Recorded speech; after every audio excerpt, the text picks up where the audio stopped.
Good morning, everybody. I'm Ed Parcaut here with Mike Kelly, and we're Real Estate Jerky Daily. Once again. That's right, and it's Thursday, Thirsty Thursday. Yes. What are we doing Saturday? I'm going over the edge. We're dropping off a building, right? Yeah, and if you want to support me, just go to edovertheedge.com. I don't have it there right now because I was doing other stuff yesterday. I guess I didn't set up my Instagram. Oh, there we are. There he is. There goes I. All right, let me get rid of that. All right, so today is initial jobless claims and consumer price index. That's CPI, if you didn't know the acronym for it. And we're going to start with CPI, which measures because it actually came out first this morning. Interesting. Yeah. Well, and then initial jobless claims comes out a little bit later because, you know, the government can't get up early. Oh, so CPI measures inflation on the consumer level, and it increased 0.3% month over month, above the expectation of only 0.1%, and decreased 0.1% to 2.4% year over year, a little higher than the estimate of 2.3%. Yeah, so the core CPI, which strips out food and energy prices, increased 0.3% for September, slightly hotter than expectations of 0.2%, and increased 0.1% to 3.3% year over year, above the 3.2 estimate. So it shows that it was a little bit hotter, but overall, I mean, the biggest component that is still the housing part of it, right? And if you look out, where did I have you? The winder. Oh, see the trash man. Yeah. So the transportation costs, which rose 1.4% during the month, and includes motor vehicle insurance, motor vehicle maintenance and repair, airline fares, all which rose. The motor vehicle insurance rose 1.2% last month. So basically, all these little things are going up. Shelter costs, which makes up 45.8% of the core index, rose 22% last month, and 4.85 year over year, which is decreased from 5.2. So overall, these numbers are still there. It's what we learned a long time ago being on our show is that the CPI numbers really took out the stuff that's the most important thing, which is the homes that you actually own and the value that they go up. They took that out. So no matter what they say, inflation is still here and it's going to keep going up. Yep. And it's not, even though they use these skewed numbers. And so bottom line today, let's get initial jobless claims, and then I'll tell you what happened. Okay, good. Initial jobless claims, which measures individual filing for unemployment benefits for the first time, was reported at 258,000 claims for last week. Okay. This represents an increase of 33,000 from the previous week revised figure of 225,000, and was more than the expectation of 230,000. Continuing claims decreased 1.86 million from the previous week revised figure of 1.819 million. Oh. Yeah, that's up considerably. That would be more like the increase, didn't it? Yeah. Rose 42% to 1.68 million, which is the highest level since July. So I went in and they do these little snippets, and someone wrote this wrong, which measure 42,000 to 1.86 million, which was the highest level since July, near the highest level since November of 2021. And it continues to show that slowing down in hiring is harder to find a job once let go. People remain on for longer. So the biggest problem we run into is that everybody wants to give you a part-time job, not a full-time job. Because I have a client who's been out of the service and they're trying to find a full-time job, and everybody wants to give them guaranteed 30 hours a week. That's still not a full-time job. No, I was just thinking of her as you were speaking about that, and that's sad. Yes. Full-time positions are hard to come by. Yeah, and she wants to get in the be a teacher, which why don't you go hit yourself with a hammer? And it's like, and so she's a para, whatever and that's somebody who helps out in a classroom. Well, they only get 30 hours a week. And it's like, okay, that's not going to work unless you do 2 years history of that. So, and that's not going to happen. No. And she wants to buy a home, right? Yeah. That's the whole purpose. And it's like, keep looking. She's probably looking everywhere, right? Private schools, public schools, everything. Take a job somewhere. It doesn't matter. Well, just get a full-time job. What do they pay you at Chick-fil-A?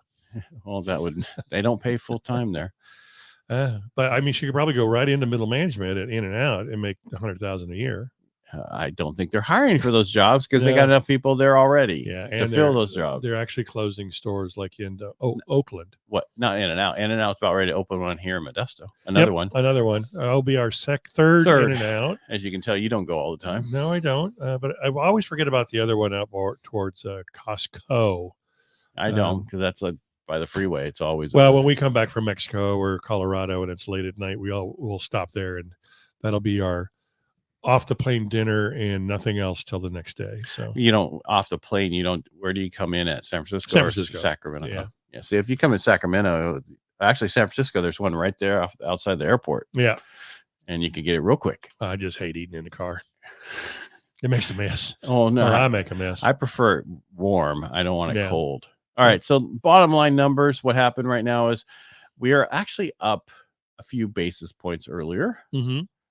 We were up a lot more during our meeting this morning, so I locked my clients. Oh, good. Yeah, so we're only up 3 basis points right now, and the 10 years up 2 basis points to 4.0844. Remember, that was down to 4.6 something a couple weeks ago. Right. Yeah, so I mean, these numbers are not bad, but not as good as it has been. Correct, but we'll get good again. Right, but there's a chart. I don't know if I have it. Had it on my phone. You have something to talk about real quick? Is this inventory from earlier in the week? Last week. Yeah, that's the inventory that we talked about on Monday. On Monday. Okay. So then I don't have anything to talk about. Other than I've been watching through the office. There are a lot of agents in our office. They're all very, very, very busy. They're all writing contracts. They're all writing over list price. They're all showing proof of funds. It is a busy time right now. So earlier in the week, we were talking about this lull, this little increase in interest rates gives you a little bit of security to not compete with as many buyers. I think I'm a liar because I see activity like crazy. So buyers are out there. So there is competition right now. Well, no, what people realize is just because the first time Fed does anything, rates go up a little bit, right? But then they go down even faster on the other side. I found a chart that actually showed every time for the past, 40 years when the Fed did it the first time, what happened to interest rates. Right. And it was put on Facebook and from the MBS highway. And we're all going, okay, it would have been nice to have this 2 weeks ago. Yeah, it would. But they probably didn't put it together, but it breaks down how much of a percent each time that it goes up right after the Fed lowers for the first time. And then what the number is. I'll have it for Monday so we can, or I guess tomorrow is Friday. I'm already gone for the weekend. Oh. Yeah. That'll be a nice weekend. No, I'm just kidding. I'll be here tomorrow. These days being busier. It's like, what day is it? I know. Yeah, I know. I guess I should have known since I was at Rotary today. Yeah, I know. But Rotary goes by so quickly. You could think, oh God, was that already yesterday? Yeah. So, all right. So I'll have that little chart that breaks it down, but basically it's going to show that we're going to see a big increase over the next month, few months to a year of rates dropping. So it is the time to stop playing around. It's that tipping point we've been talking about that's been here for a while. It tips many times because if you look back, I looked at a bunch of my clients a year ago. They were kind of hearing these rates, right? And because I'm like, did you freeze? No. Oh yeah. I may have over there, but I'm still talking over here. See? Yeah, I see it now. You're moving. So I mean, it's time. Now is the time. Stop wasting your time because you're not going to get into a home if you keep playing around. Well, and the thing right now is, like we always say, lower price, higher interest rate, but that'll change. Yeah. But lower price. You can't change the purchase price. It's going to be lower now than it is going to be in 3 to 6 months from now. Yeah, because I guarantee it. Yeah, because people who bought over a year ago at 7-something%, all of a sudden got from me 5.875. And right. They're freaking, this is amazing. Thank you so much. I'm like, I'm saving $300 and $400. Well, one guy's saving $800. Oh, that's a big one. Yeah. So they're like, thanks for staying in touch with us. But the first time we did it, it was a unique property, and it took us twice bites at the apple to figure out how to get it done. Mm-hmm. And then I just told them from here forward, just keep what we figured out this way. Available. Don't change this. And then we'll be able to do another refinance down the road. But I mean, the refinance flew right through. They were like, I called him one day and I was like, I heard him on the background. Oh, here's a like something's going to, where I'm calling him to give him some bad news or something. Because the first time we did it, I was like, okay, it didn't work this way. Go do this, and this. And we'll get it. And then the next time we went through it, well, the refinance, it flew right through. So he was waiting for that shoe to drop. Yeah. That we had a problem. And so I'm like, we're done. And he's like, oh my God, that was so fast. When you figure out how to do it right, because it's a unique property, then from there forward, it's easy to do. But other people are like, it can't be done. It can't be done. Yes, it can. You just, you do it the way you figure a way out. That's how these things are. Yeah. That's why the rules are there. is to figure things out. Well, you push it as far as you can without breaking it. Exactly. Oh, wow. Remember I said we're only down a little bit? We're down 14 basis points now. Yep. Let's go celebrate. No, that's bad. That's not Let's go celebrate. That's not the 10-year down. That's the mortgage-backed securities, because we lost 21 yesterday. Oh, and then geez. the day before that, and then the day before that we lost 50. And that's why the only part of my industry that I don't like is the fact that we're watching the rates to lock. Yeah. If it was back in the 70s and 80s, it didn't move, right? VA and FHA, they like, this is your rate. VA would tell you, this is your rate. Yeah. This is your rate. This is your rate. That's it. Yeah.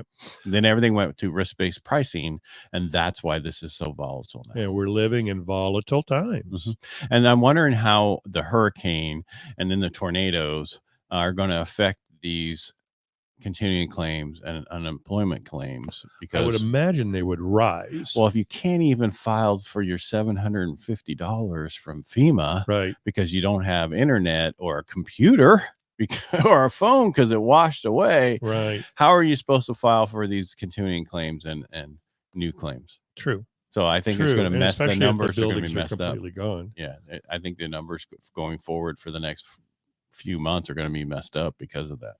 And it should be worse, and we're not going to see that till after the election. Yeah, it sucks. Just like California. Yeah, it sucks. 68 billion. All right, that's all I got. I'm done bitching today. I didn't really hear that as a bitch. I just thought it was factual. Activity has increased, guys. If you're a buyer, get out there. It's going to be less than what the activity is going to be less than what it will be very soon. So get out there. So what you're saying is do it now, because it's going to get busier. It is going to get busier. Yeah. And this year, I think it's through November, December, we're going to see a huge amount of people, still buying, which normally slows down. Right. Because that fact is the rates are going to continue to keep going down. Yeah. And they will. We just have to get past a few weeks and numbers and certain things. So when the next month these numbers come out and show that unemployment's higher, and the things that we just went through, what did they just come out with, that what the PCE and all those other things? Yep. Yeah, unemployment numbers come out and show they're worse than we thought they were right after the election, of course. Yeah. Rates will go down. Yep. All right, that's all I got. Peace out. Oh my goodness, now we're up 7 basis points. Wow. Look, see what I'm talking about? They're listening to us. No, what I'm saying is that's the volatility. Yeah. We were down 14, now we're up 7. And next thing, so it's like, that's what we deal with as loan people. So it's people go, what should I do? Are you happy with the bird in the hand, or do you want to play with the two that are in the bush? Yeah. So lock it now and don't worry about it, and then refinance it in 6 months from now. It's a gamble. Yes. Don't play the game. Bye, kids. Bye. Have a great day.